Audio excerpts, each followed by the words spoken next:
غسيل مخ صحي. هو في غسيل مخ صحي وغسيل مخ مش صحي؟ احنا اللي عارفينه من زمان ان كلمة غسيل مخ دي بتتقال دايما في الحالات اللي هي يعني يقول لك فلان ده معمول له غسيل مخ، يعني حد مسكه كده وغير كل الافكار اللي في دماغه ومسحها باستيكة وحشاهوله بافكار جديدة، بقى متشبع جدا منها لدرجة انه مش قابل ابدا حد يقول له غير الافكار دي. طب ايه بقى حكاية غسيل المخ الصحي ده؟ مساء الخير. تعالوا نبدأ النهاردة موضوعنا بصدمة خفيفة محتاجين كلنا نتصدمها قبل ما نخش في الموضوع. احنا متعاد برمجتنا، احنا بقينا متبرمجين بشكل ما ان احنا ما نفكرش بشكل حقيقي، ما نحللش الحاجات اللي بنشوفها او بنسمعها. يبقى عندنا سيستم كده شغال في دماغنا بيصدر احكام سريعة ويفكر بشكل تلقائي. تمت برمجتنا بالطريقة دي ساعات بقصد وساعات بدون قصد. اصل الفكرة ان احنا لو كل واحد بيفكر بدماغه بحرية وبيحلل كده كل حاجة ويركز ويربط الامور ببعضها، توجيهنا هيكون صعب جدا. مفيش اي شركة دعاية واعلان هتعمل لنا اعلان وهي قادرة تتوقع حجم تأثيره قد ايه. فعشان يكون سهل توجيهنا لازم يكون سهل توقعنا، سهل توقع طريقة تفكيرنا. وعشان يبقى سهل توقع طريقة تفكيرنا محتاجين نتبرمج وكأننا اسطمبات من طرق التفكير. كل مجموعة من الناس بيفكروا تقريبا بنفس الطريقة، فأقدر أنا كحد عندي منتج محتاج أسوق له ألعب على اسطمبة معينة وابقى متوقع إن في نسبة كذا تقريبا من الناس هيتفاعلوا بطريقة كذا مع الإعلان ده. وعن طريق إن الناس يبقوا سهل توقعهم بيبقى سهل بالتالي توجيههم. أنت بتبقى عارف بالظبط إيه اللي بيفرق معاهم وإيه الوتر اللي تلعب عليه، فتقدر توجهه في اتجاه معين. على مدار سنين طويلة الميديا بكل أنواعها لعبت على إعادة برمجتنا بالطريقة دي، فأصبحنا بنفكر باسطمبات، طرق تفكير متوقعة. سهل جدا دلوقتي يتعرض قدامك إعلان عن كومباوند معين غالي جدا، وطريقة الإعلان تخلي نسبة معينة من الناس مش طايقين بيوتهم بعد ما يشوفوا الإعلان ده، لأنهم بقوا حاسين إن ده احتياج أساسي عندهم مش مجرد رفاهية. اللي عمل الإعلان عارف كويس تقريبا نسبة قد إيه من المستقبلين للإعلان ده هيتأثروا بالطريقة دي. زاوية تاني من البرمجة دي إن إحنا بقينا في أغلب الأحوال مش موضوعيين، بنتعامل مع الأشخاص أكتر من المواضيع. بمعنى إن أنت ممكن شخص تقبل اللي هو بيقوله لأن أنت بتحبه هو جدا فتبلع له الزلط، شخص تاني ممكن ترفض فكرته لأن أنت ما بتطيقهوش. سهل جدا من خلال مذيع الناس بتقبله يتمرر عن طريقه أفكار معينة تأثر على توجيه رأي عام كامل. يعني أنت تبقى عارف كده إن أنت لو سوقت لفكرتك عن طريق فلان وفلان المجموعة دي كلها من الناس هتقتنع بالفكرة جدا. عشان الفكرة منطقية؟ لا خالص، عشان فلان وفلان اللي قالوها. ولو فلان البريء ده عاوز قطاع كبير من الناس تتأكد إنه مجرم، قول إنه هو مجرم من خلال الشخصين 3 دول، وحط كام خبر كده حلوين حتى لو مزيفين في النص يأكدوا إنه هو مجرم.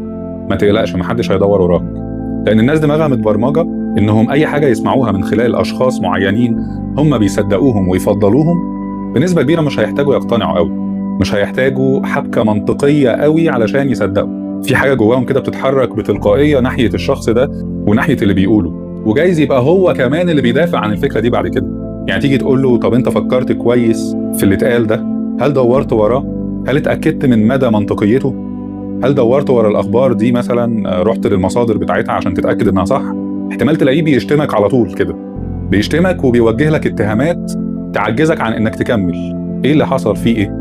هو دماغه متبرمجة بالشكل ده، احكام سريعة وتلقائية وقابلية لان هو يصدق اي حاجة من خلال الشخص اللي هو بالنسبة له موثوق. خلينا نتفق ان الحالة الطبيعية للعقل اللي ربنا خلقه لنا ان انا لما استقبل معلومات معينة استقبلها بشكل حيادي كده على قدر الامكان، حتى لو انا عندي احكام مسبقة او طلع لي افكار تلقائية او مشاعر ناحية الحاجة دي، فالمفترض ان انا استهدى بالله وادي لعقلي فرصة ان هو يمسك المعلومات اللي انا خدتها كده وينسقها مع بعض ويدور وراها ويحلل، فيبتدي يقيس مدى منطقية الموضوع. ويا سلام لو اتناقشت مع شخص تاني انا بثق في طريقة تفكيره عشان اتأكد من مدى منطقية الطريقة اللي انا بفكر بيه. بتناقش مع شخص انا بثق في طريقة تفكيره، مش شخص انا متأكد انه هيوافقني على طريقة تفكيري. المهم دي المفروض الطريقة الطبيعية اللي علينا نشتغل بيها. اعرف ازاي ان انا بقيت متبرمج بالطريقة اللي بنقول عليها دي؟ لما الاقي ان انا بقى عندي اسطمبات جاهزه دماغي بتمشي عليها بدون ما ترجع لي، بدون ما احتاج افكر وبدون ما احتاج احلل. سمعت حد بيقول حاجه لقيت نفسي على طول طلعت ضده، لقيت فلان بيقول حاجه فمن قبل ما اركز حتى في كلامه حكمت عليه ان هو غلطان. لما الاقي نفسي ثابت على موقفي ضد حد او مع حد بدون ما احاول ارجع وادور وادي لنفسي فرصة بحيادية اني اراجع كل اللي بيتقال وادور على مصادر محايدة غير اللي انا اتعودت اسلم لها دماغي، ساعتها خليني عارف ان انا للأسف محتاج غسيل مخ. بس هنا بقى ده غسيل مخ ضروري، مش غسيل المخ اللي هو بيبقى مضر.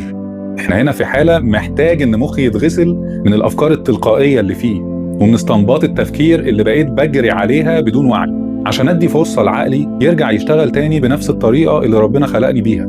الاحظ، افكر، احلل، اربط الامور، اراجع ورا اللي بيتقال لي وراجع مصادر، واطلب من ربنا يرشدني علشان اقدر اكون ماشي في الطريق السوي المتزن في التفكير في الامور. خدوا بالكم، لان النقطة اللي بنتكلم فيها دي نقطة من اخطر النقط اللي بتخلي الزمن بتاعنا صعب جدا جدا جدا، لانك سهل جدا في الزمن ده انك تمسك واحد بريء تماما تكون رأي عام كامل ضده واثق ان هو مجرم، والعكس صحيح. تقدر تمسك واحد في منتهى الإجرام وتكون رأي عام مساند ليه ومتأكد انه بريء، والأغلبية العظمى من الناس ما بتدورش ورا اللي بيتقال. للأسف التأثير على الرأي العام سهل جدا، فده خطر جدا. والسوشيال ميديا والطريقة اللي بيشتغل بيها الخوارزميات بتاعت المواقع دي بتسوق الموضوع أكتر. يعني انت لما بتشوف رأي حد معين وكام شخص بيتكلموا في نفس الاتجاه، الخوارزميات بتبتدي ترشح لك الحاجات اللي في نفس الاتجاه، فتبتدي انت بعقليتك المبرمجة تتأثر بسهولة جدا بالرأي اللي انت ابتديت تشوفه كتير، فتصدق بدون مراجعة وتبتدي تنشر معاهم الفكرة.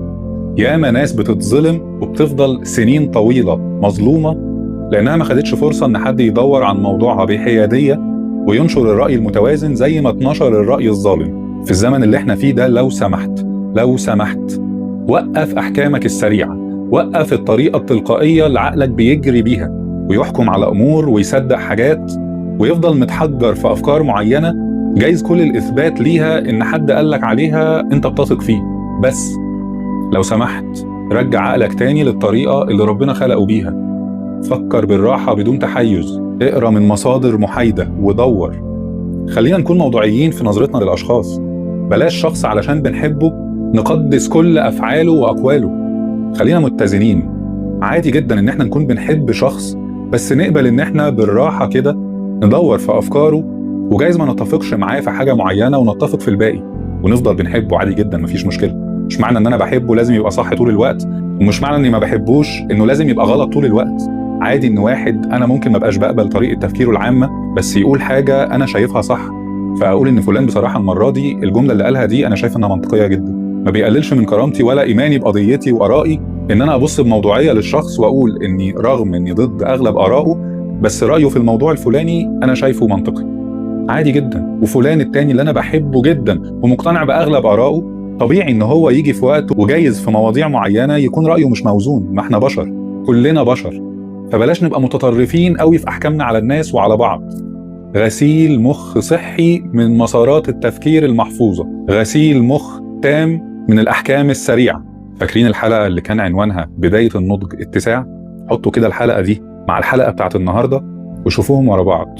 بعد ما أشوف الحلقتين ورا بعض محتاج أطلب من ربنا إنه يديني حكمة، يديني انفتاح بصيرة واستنارة علشان أقدر أشوف الحاجات بواقعية وباتزان وبحيادية، وأبطل أكون متبرمج في استقبالي للحاجات، أبطل أدي مساحة أزيد من اللازم لأفكاري التلقائية إنها تتحكم في استقبالي للأمور، أبطل أصدر أحكام سريعة وأصدق بسرعة عن الناس الكلام الحلو أو الوحش، أوقف أفكاري التلقائية لما ألاقي نفسي بجري على الطريقة دي في التفكير، وافتكر إني زي ما بصدق بسهولة قوي كده إن فلان اللي انتشر عنه كلام وحش بصدق عليه الكلام ده بدون ما راجع وبدون ما أدي لنفسي فرصة.